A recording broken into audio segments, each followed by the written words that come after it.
The moon base hummed with activity. Screens blinked. Machines whirred.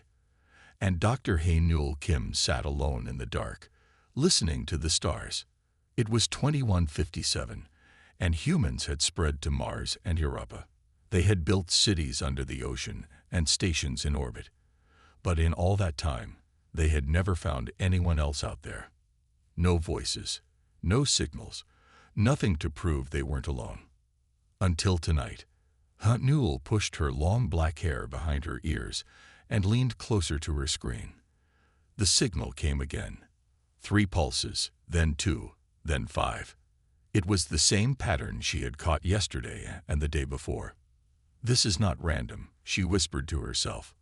Her fingers flew across the keyboard, running the pattern through her special program. Newell had built this program herself. It could find meaning in sounds that seemed like nonsense to everyone else. The computer beeped. Newell's heart beat faster as she read the results. "Director G," she called, not taking her eyes off the screen. "You need to see this." Director G walked over slowly.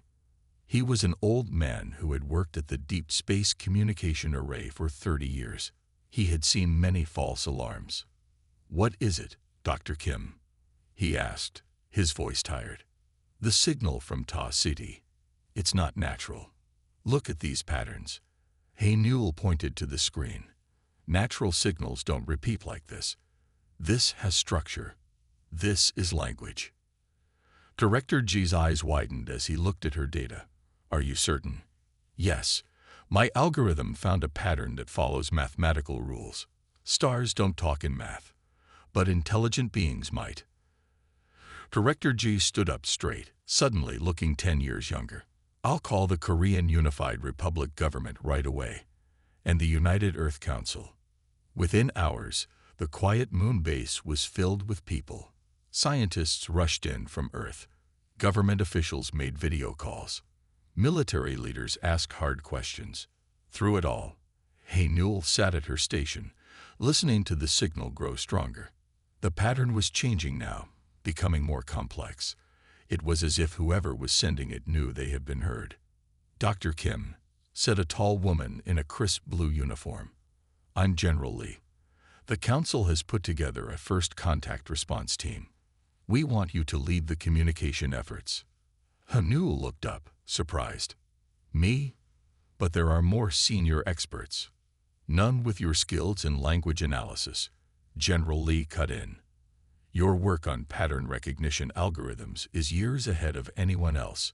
If anyone can understand what they're saying, it's you." Newell nodded slowly. She had spent her whole life preparing for this moment, even if she hadn't known it. For the next week, Newell barely slept. The signals kept coming, growing more complex each day. Her program worked night and day, finding patterns, suggesting meanings. Slowly, she began to understand. "They're coming here," she announced to the room full of officials. "The signal includes navigation coordinates and approach vectors. They will reach our solar system in about 6 months." The room erupted in voices, some excited, some scared. Everyone talking at once. "Do we know who they are?" someone asked. Newell shook her head. "They call themselves the Doro Collective. Beyond that, I don't know yet, but they say they come in peace." General Lee frowned. "And you believe that?" Newell thought for a moment. There was something about the signal that bothered her. A pattern within the pattern that didn't quite fit, but she couldn't explain it yet. "I think we should be careful," she said finally. "Very careful." As she walked back to her quarters that night, Newell looked up at the stars. Somewhere out there, someone was looking back. Someone was coming. And somehow, she knew, nothing would ever be the same again. 6 months to prepare. 6 months until everything changed. She just hoped it would be enough time. 6 months passed quickly. Newell spent her days and nights studying the alien messages. Each week they learned more words, more ideas. The Doro Collective said they were a group of 7 different alien species who worked together. They said they wanted to be friends. Today was the day they would arrive. Newell stood at the huge window of the space defense platform. Earth looked peaceful below, a blue marble wrapped in white clouds. Behind her, world leaders and military chiefs whispered to each other. Everyone was nervous. There, someone shouted, pointing. A dark shape appeared against the stars. At first, it was just a dot. Then it grew larger. The alien ship was enormous, at least 3 miles long. It looked like a giant black seed with glowing blue lines running along its sides. "It's beautiful," Newell whispered. General Lee stood beside her. "Beautiful, but I don't like how it makes me feel." Newell knew what she meant. Something about the ship seemed wrong somehow, but she couldn't explain why. The radio crackled. "This is the Doro collective vessel Star Seeker. We come in peace and friendship." For the next few hours, messages went back and forth. The aliens agreed to send one representative to meet with Earth's leaders. They would use a small shuttle to dock with the space defense platform. Newell was chosen to be part of the welcome team. She wore her best uniform and tried to calm her racing heart. This was history happening right in front of her. The shuttle arrived. It was smaller than she expected, shaped like a teardrop. The door opened with a soft hiss, and Ambassador Orin stepped out. The alien was tall and thin, with 4 long arms and skin that looked like polished blue metal. Its head was round with 3 large eyes arranged in a triangle. It had no visible mouth, but when it spoke, the sound came from a small device on its chest. "Greetings from the Doro Collective," the device translated. "I am Orin, 3rd speaker for the 7. We are honored to meet the people of Earth." The Earth representatives stepped forward one by one to introduce themselves. When it was Newell's turn, the alien seemed to study her more carefully than the others. "Dr. Newell Kim," Orin said slowly, "the one who first understood our signals. You have a remarkable mind." Newell felt strange under the alien's 3-eyed gaze. "Thank you, Ambassador. We have much to learn from each other." Over the next few days, Ambassador Orin met with Earth's leaders. The Doro offered to share some of their technology. They wanted to open embassies on Earth and invite humans to visit their worlds. But they also asked many questions. They wanted to know about human biology, human history, human families. They collected samples of air, water, and soil. They said it was all part of understanding their new friends. Newell was put in charge of the science team working with the aliens. She noticed things others didn't. The Doro never answered questions about their home planets. They seemed most interested in how many humans lived on Earth and how quickly humans could reproduce. One night, Newell was looking through Orin's latest requests for information when her friend Do-hyun Park walked in. Do-hyun worked in computer security and had dark circles under his eyes. "You look tired," Newell said. Do-hyun rubbed his face. "I am. I've been checking the data streams going back to the Doro ship. There's something weird about them." "Weird how?" "They're sending much more data than they're receiving, and it's encrypted in a way I've never seen before." Do-hyun looked around nervously. "Newell, what do they need with detailed scans of our brain chemistry?" Newell felt cold. She remembered the strange feeling she had when she first saw the ship, the feeling that something wasn't right. "I don't know," she said quietly, "but I think we need to find out." Newell and Do-hyun worked late into the night. The moon base was quiet. Most people had gone to sleep, but the 2 friends huddled over their computers, speaking in whispers. "Can you break their code?" Newell asked. Do-hyun typed quickly, his fingers dancing across the keyboard. "Maybe. Their system is complex, but I found a pattern. Look here." He pointed to strange symbols on his screen. Newell leaned closer. The alien language was becoming familiar to her now. "This word keeps appearing," she said. "Harvest. And this one too. Assessment." Do-hyun nodded. "I've captured some of their secret messages. Not all of them, but enough to worry me." They worked for hours, translating bits and pieces, What they found made Haynul's stomach twist with fear. The Doro weren't interested in friendship. They were studying Earth to see if it was suitable for something they called the harvest. "We need to tell someone," Du-hyun said. Haynul shook her head. "Not yet. We don't have enough proof." And she hesitated. "And what? I'm not sure who we can trust. The Doro have met with almost every world leader. What if some of them are already working with the aliens?" Do-hyun looked shocked. "You think humans would betray their own kind?" "I don't know," Haynul said quietly. "But I need to find out more before we tell anyone." The next day, Haynul went to her regular meeting with Ambassador Oren. The alien's three eyes watched her carefully as she entered the room. "Dr. Kim," the translator device said, "you look tired today."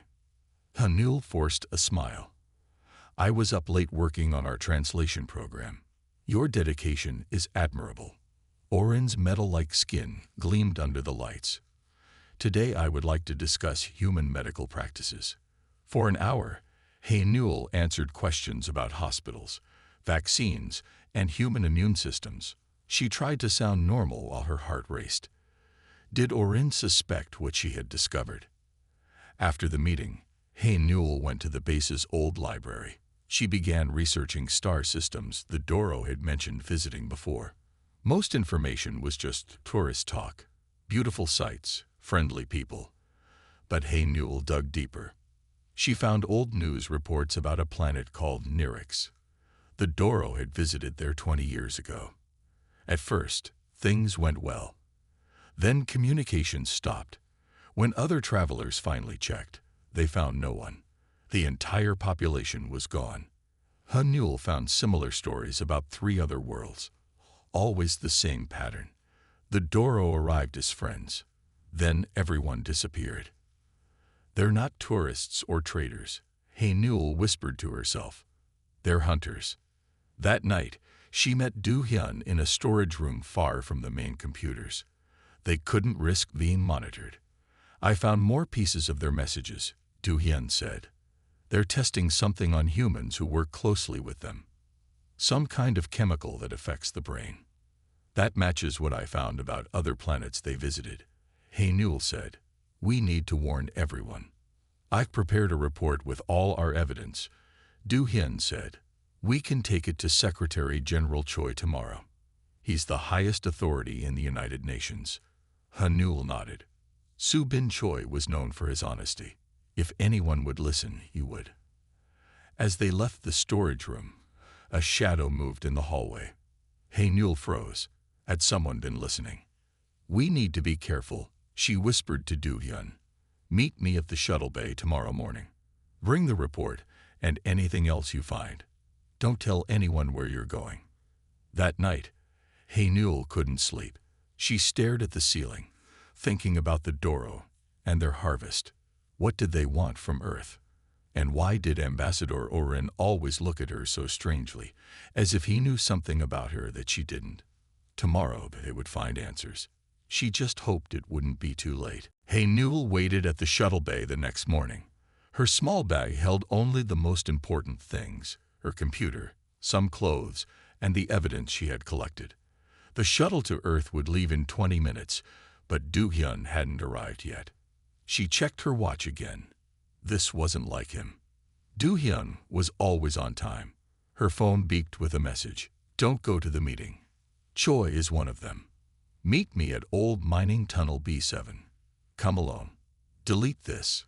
Haynul's hands shook as she deleted the message. If Secretary General Choi was under Doro influence, who else was? She left the shuttle bay quickly, taking side passages to avoid security cameras. The old mining tunnels ran deep under the lunar surface. They hadn't been used in years. Tunnel B7 was dark and cold, with only emergency lights glowing dimly along the floor. "Do-hyun," she called softly. A figure stepped out from behind an old mining machine. It was Do-hyun, but his face was bruised, and his arm was in a makeshift sling. "What happened?" Haynul gasped. "They tried to kill me," he said, his voice rough. "Last night after we separated." 2 security officers came to my room, but they weren't acting normal. Their eyes were empty. The Doro's chemical influence, Haenul said. Do-hyun nodded. I got away, but they'll be looking for both of us now. Did you bring the evidence? Haenul patted her bag. Everything we found. But if Choi is compromised, who can we trust? I managed to send messages to a few scientists I trust before I went into hiding, Do-hyun said. They're meeting us here, people who might be immune to the Doro's influence. Over the next hour, 5 people arrived at the tunnel. Dr. Jin, a biologist. Taiwan, a computer expert. Maisuk, a military doctor. Professor Kang and his assistant Jun. All of them had noticed strange things happening since the Doro arrived. I've been testing blood samples from people who work closely with the aliens, Dr. Jin said. There's a chemical compound I can't identify. It seems to affect brain chemistry, making people more open to suggestion. But not everyone. Maisuk added. About 5% of humans seem immune. There's a rare genetic marker that prevents the compound from binding to brain cells. Haenul looked up sharply. Do you know which marker? Maisuk showed her a diagram on her tablet. It's very uncommon. Only a few people have it. Test my blood, Haenul said suddenly. Maisuk took a small sample. The test only took minutes. She looked at the results with wide eyes. You have the marker, she said. You're completely immune to their influence. Haenul thought about the way Ambassador Orin always watched her. Did the alien know she was different? Professor Kang cleared his throat. The Doro have established embassies in 12 major cities now, and they've started giving out what they call health supplements to government workers. More like control drugs, Taiwan muttered. We need a safe place to work, Haenul said. Somewhere the Doro and their influenced humans can't find us. I know a place, Jun spoke up. His voice was quiet but firm. The abandoned research facility on the far side of the moon. It was built inside a crater and shielded against all signals. No one has used it for years. Do-hyun nodded. That could work. We'll need supplies, equipment. A loud crash echoed from the tunnel entrance. Flashlight beams cut through the darkness. Security teams. They found us. Ta-1 whispered. This way, Jun said, pointing to a narrow side passage. There's an old transport tube that leads to the south sector. If we hurry, we can make it to the far side facility. As they ran through the dark tunnel, Haenul looked back. The security team's eyes glowed faintly blue in the darkness, just like the lines on the Doro ship. The infiltration had already begun, and only Haenul and her small group could stop it. 3 weeks passed. The abandoned research facility on the far side of the moon became home to Haenul and her friends. They called themselves the Resistance. Now there were 12 of them, all with the special genetic marker that made them immune to the Doro's control.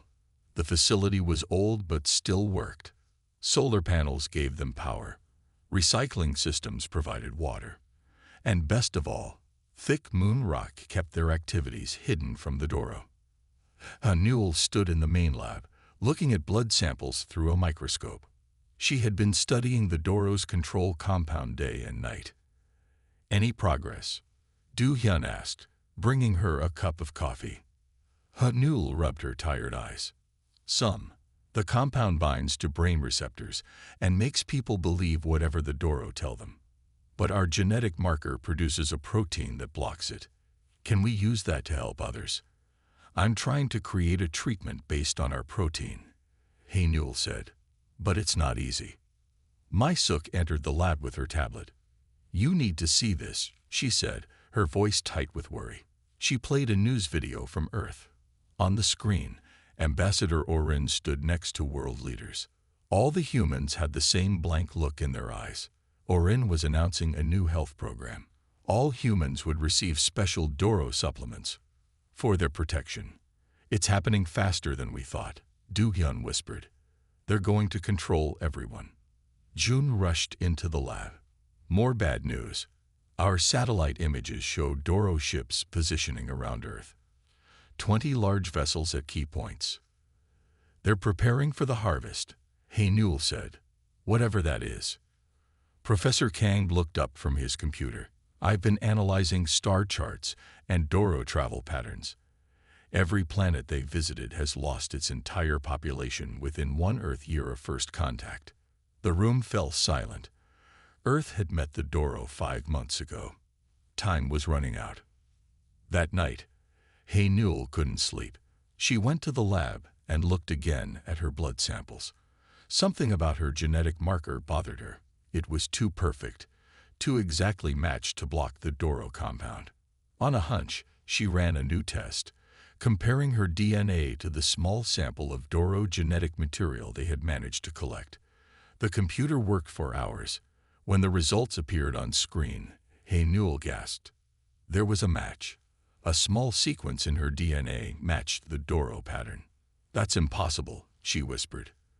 But the evidence was clear. Somehow, Haynul had Doro DNA in her human genes. The next morning, she told the others.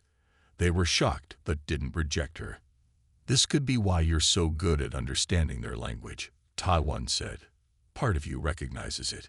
And why Oren always watched you so closely, Du-hyun added. He sensed something familiar about you. Haynul nodded slowly. But how? How could I have alien DNA? My-suk opened an old file on her tablet. I found this in the medical archives. In the 2060s, there was a classified government program called Project Starchild. They studied materials from a crashed object found in the Pacific Ocean. Your grandmother, Dr. Soo-Yum Kim, was one of the scientists. Haynul felt cold. Her grandmother had never mentioned this. The reports say some scientists were exposed to unknown materials, My-suk continued, including your grandmother, who was pregnant at the time with your mother. So it passed down to me, Haynul said quietly. I'm part human, part Doro. And that might be our advantage, Professor Kang said. Your hybrid nature gives you a unique understanding of both species. You might be able to create a countermeasure that no pure human or pure Doro could imagine. Haynul looked at her friends' hopeful faces. For the first time, she understood why she had always felt different. Now that difference might save humanity. Let's get to work, she said. I have an idea. Haynul worked day and night in the lab. Her friends worried about her, but they understood the urgency. Earth had only months, perhaps weeks, before the Doro completed their control. Today, she was studying Doro biological samples under a special microscope. The alien cells behaved strangely, changing shape and connecting in patterns she had never seen before. It's like they're talking to each other, she muttered. Do-hyun brought her food, which she barely touched. You need to rest, he said gently. Haynul shook her head. Not yet. I'm close to something important. She mixed a drop of her blood with the Doro sample. Under the microscope, something amazing happened. Her cells and the alien cells began to move together, forming new structures. Do-hyun, look at this, she called excitedly. He peered through the microscope. What am I seeing? My human Doro hybrid cells are communicating with pure Doro cells. They're exchanging information somehow. My-suk joined them, fascinated by the discovery. It's like your cells know how to speak their language. Not just speak it, Haynul said. Control it. That night, Haynul searched through old files that My-suk had found about Project Starchild. Most were heavily redacted, with black lines covering key information. But some photos remained. Haynul gasped when she saw her grandmother standing next to a strange metal object covered in familiar blue lines, just like the Doro ship. They'd been here before, she whispered. In another photo, her grandmother wore a protective suit while examining alien biological samples. The date showed she was 3 months pregnant at the time. Haynul dug deeper into her family history. Her mother had been born healthy but different, extraordinarily intelligent, with unusual brain activity patterns. And Haynul had inherited those traits, amplified even further. I'm not just randomly affected, she realized. I'm the product of planned genetic changes. The next morning, Newell called everyone together. The small resistance team gathered around the main lab table.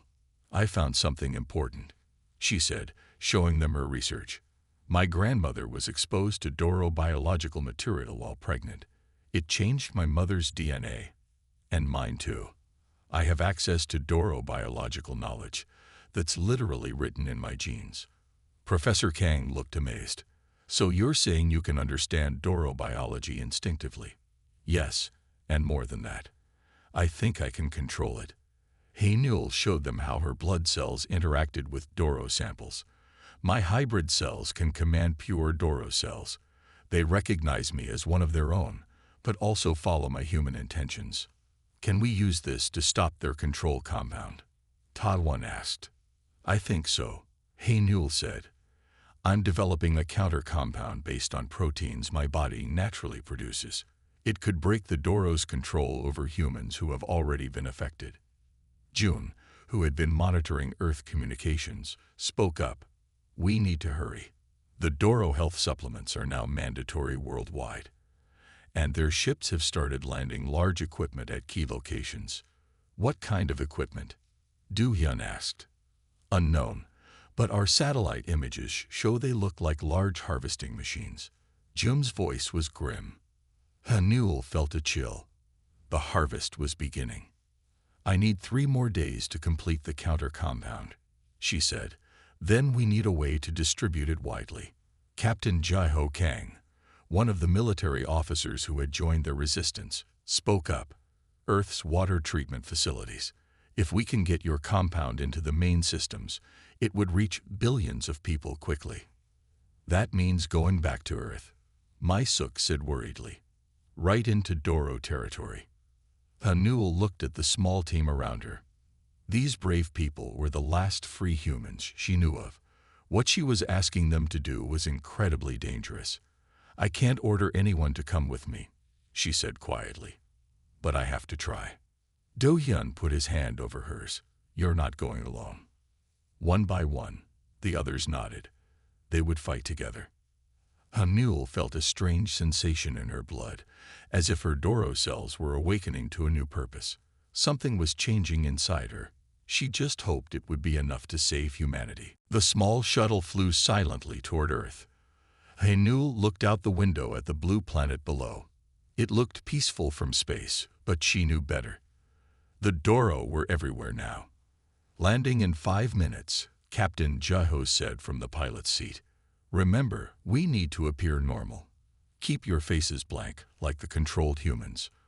Newell touched the small case in her pocket. It held the counter compound she had created from her own blood. Their plan was simple but dangerous. Reach the 3 largest water treatment plants on Earth and release the compound into the water supply. The shuttle landed at a small airfield outside Seoul. Security guards approached with blank blue eyes, checking their papers. Do-hyun had created perfect fake IDs, showing they were maintenance workers assigned to water treatment facilities. Purpose of visit? A guard asked in a flat voice. Routine maintenance at Facility 7. Jae-ho answered in the same empty tone. The guard stared at them for a long moment. Newell kept her face still, though her heart raced. Finally, the guard nodded and waved them through. That was close. My-suk whispered as they walked away.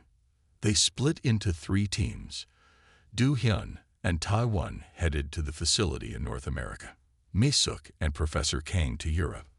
Newell, Jae-ho, and Jun would handle the Asian facility near Seoul.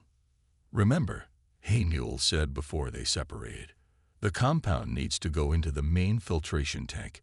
The effect should begin within hours. Their van drove through strangely quiet streets. People walked like robots, their eyes empty. Doro officials stood at major intersections, watching everything. And above, alien ships hovered silently. Look there, June pointed out the window. A massive machine was being assembled in a city park. It had long tubes and sharp blades that reminded Newell of a giant harvesting combine. That must be part of their harvest equipment, Jae-ho said grimly. We need to hurry. They reached the water treatment facility by mid-afternoon. Their fake IDs got them inside, past guards with glowing blue eyes. The main filtration tank was deep in the building, guarded by 2 Doro soldiers. "We need a distraction," Jai-Ho whispered. June nodded. "I'll handle it." He walked down a different hallway, and minutes later, alarms blared as smoke filled a distant section of the building. The guards ran toward the commotion. "Now," Jai-Ho said. Hanul and Ji-Ho rushed to the filtration tank. She pulled out the case with the counter compound. As she prepared to release it into the water, a voice spoke behind them. "Dr. Kim, I've been waiting for you." Hanul turned slowly. Ambassador Orin stood there, 3 eyes fixed on her. "You won't stop our harvest," the alien said. "What exactly are you harvesting?" Hanul asked, trying to buy time as Ji-Ho quietly moved toward the tank. "Humanity, of course. Your bodies, your genetic material. Your planet is perfect for our needs." "You've done this before," Hanul said, "to other worlds." Orin's head tilted. "Many times. But you are different. You have our essence in you. How is this possible?" "You've been to Earth before," Hanul said. "In the 2060s, my grandmother was exposed to your biological materials." All 3 of Orin's eyes widened. "The lost scout ship. We thought it was destroyed with all samples. But instead, I was created," Hanul said. "Human, but with Doro DNA." Jai-Ho had reached the tank. He only needed a few more seconds.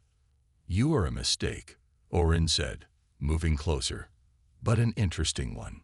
Perhaps we should study you before the harvest begins."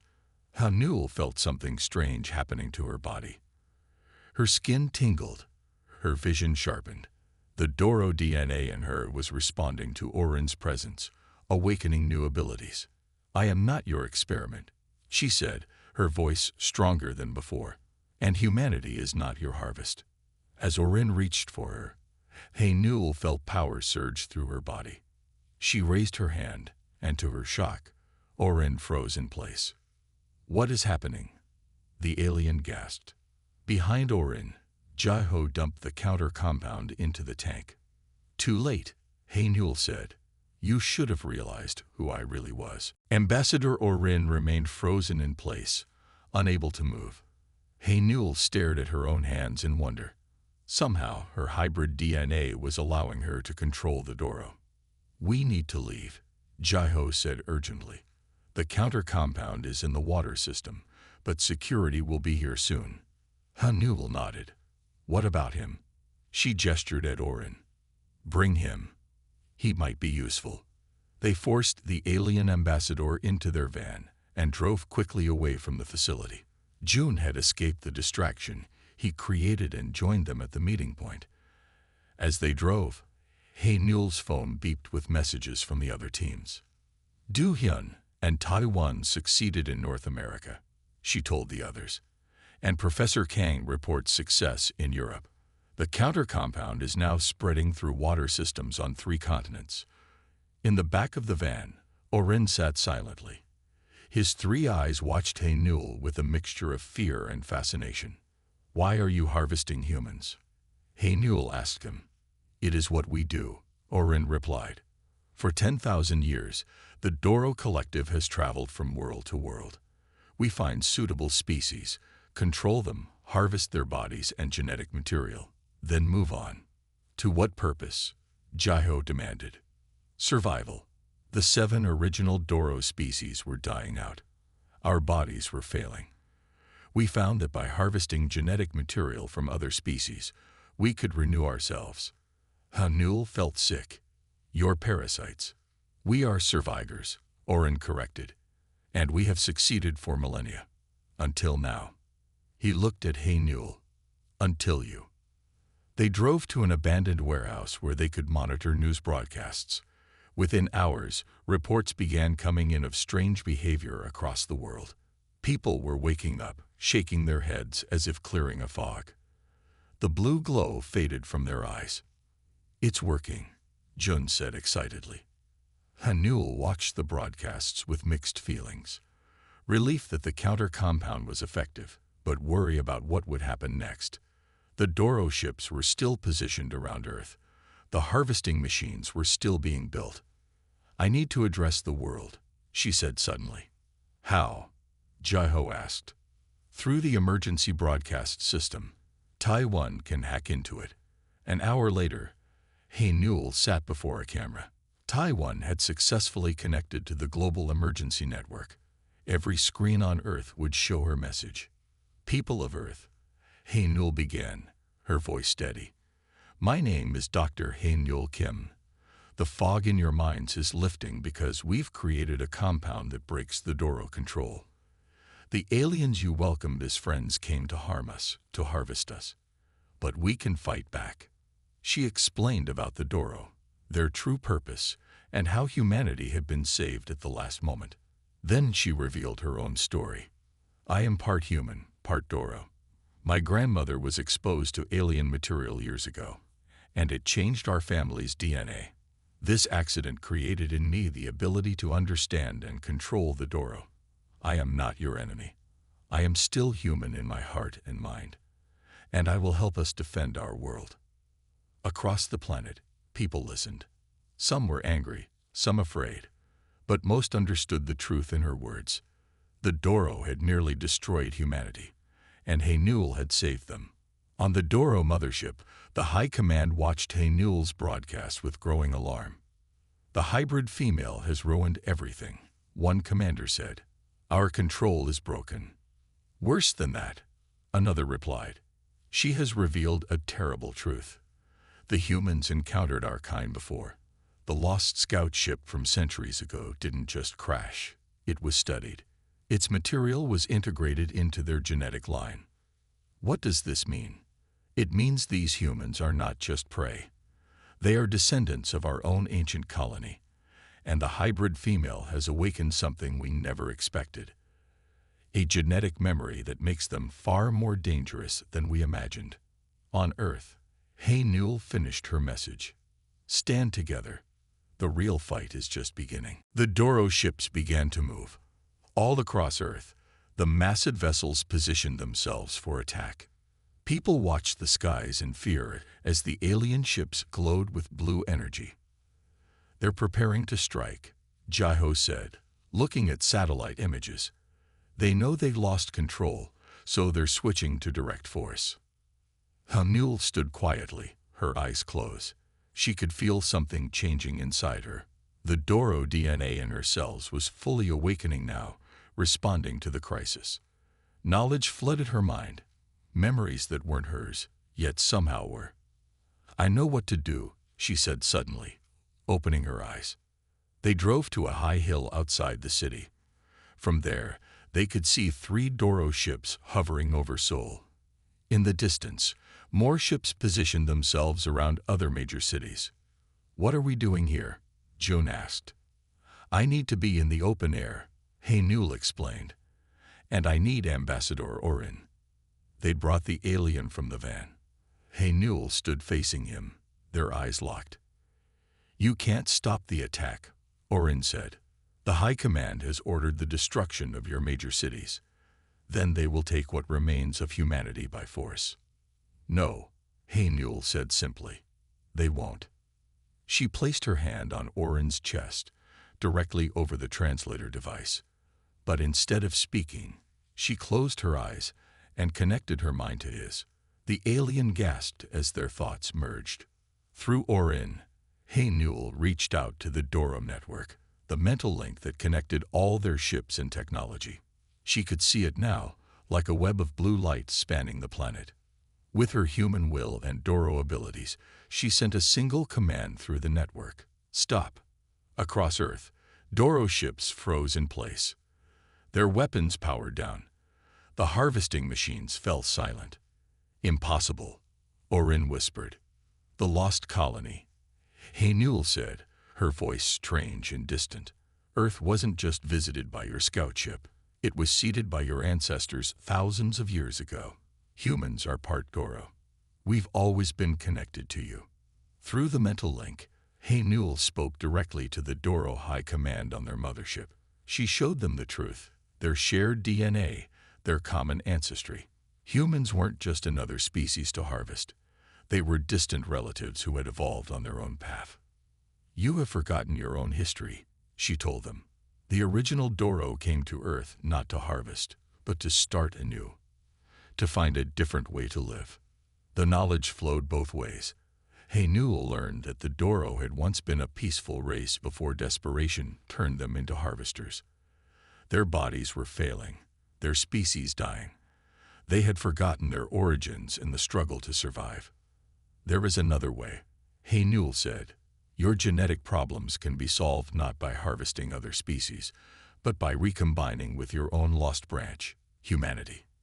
She sent images of how human and Doro DNA could work together, as it did in her own body, not through conquest, but through cooperation.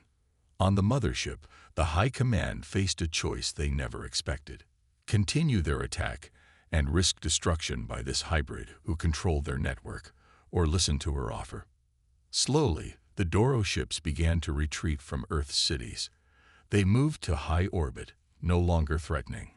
Newell released Orin and collapsed to her knees, exhausted. Du Hyun and Mai Suk rushed to her side. What happened? Du Hyun asked.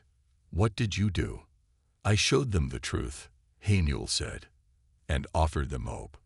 1 week later, Hey Newell stood before the newly formed United Worlds Council.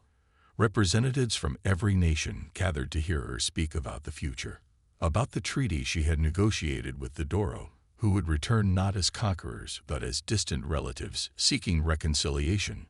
As she addressed the council, her eyes reflected the stars above. The future would not be easy, but humanity would face it stronger than before, united not just with each other, but eventually with the wider galaxy. The Doro had come to harvest a world. Instead, they found their own lost children. And at the center of it all stood Hey Newell, the bridge between two species, the woman no one truly understood until it was too late. Too late for the Doro, just in time for humanity.